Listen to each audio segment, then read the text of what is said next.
Good morning. Ngasi sawan sinumit ko. Sawan sinumit ki kati mesa peteng minarase sawan sinumit aham bata ko. Akogi number ko. Number si 25 lere adu kalada na hangapan gumba kai gumba du minus sinu bibe ko. Ado aham bata akogi kaino haras ne ko. Number ramale ko number si 25 kalada na hangapan adu ga chak thong bata na ina kaino masum hapon habse nomo nomo ge. Yellow machu gi chaba ya ba pot hai tar ko machu ro mo ro du minus happy be ko. Adu malere adu aham bata akoi na se haja card ahum ka tang thok tar se ko nuti gi yang bata minus hai 3 cards ka tang thok se 3 cards ki matung sida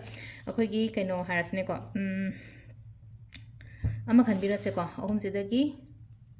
card number 1 khansira, card number 2 khansira, natraga card number 3 khansira ko ahamba anishuba ahumsuba ko ahamba khanba nga yenga se ahamba khanba nga yina kari energies lake nga shigi na kari guidance lake haba duma yenga se ko first card ki se le se ngatang katang nuwa thawai nuwai taba khotaba ishada akiba phawba khotpa dumai taraga lai ko first card se kitang hadi fear harasne ko fear stress emotionally down oiba ko puning katang nusiba khotpa adum bagi mong da lai ko sai taraga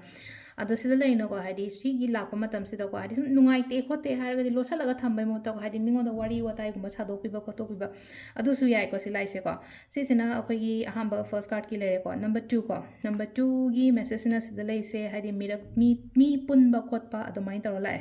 mi punba khotpa ngasi gi oina phaba gumba lai ko hadi mi meyam punba gathering tawba khotpa adumasu laire kainoma akhoi yum sida hai tara gi life ta kainoma changakpa phaba gumba changakpa khotpa adumasu laire ko number 2 khanba ngina number 3 ko number 3 gi aina chattoriba aina tawdoriba thabak tu da ko yam phajana tawbiyo ko hadi confident thongna leina hai tara ko ningjing mangjing dana hai adumai taraga lai ko sisina khoi gi ahum suba message laire ko ahum suba card ki message laire ko timing sina manga ga minute yankai tare tena tare ka minute tara tru phang laire mapan ga minute yankai manga daina pung ama ga minute yankai mari phang laire ko adagi pung ahum ga minute tara mari dagina pung tare ka minute yankai mari phang laire ko aduga amana nungda atheng mena 33 ga minute 30 daina baro ga minute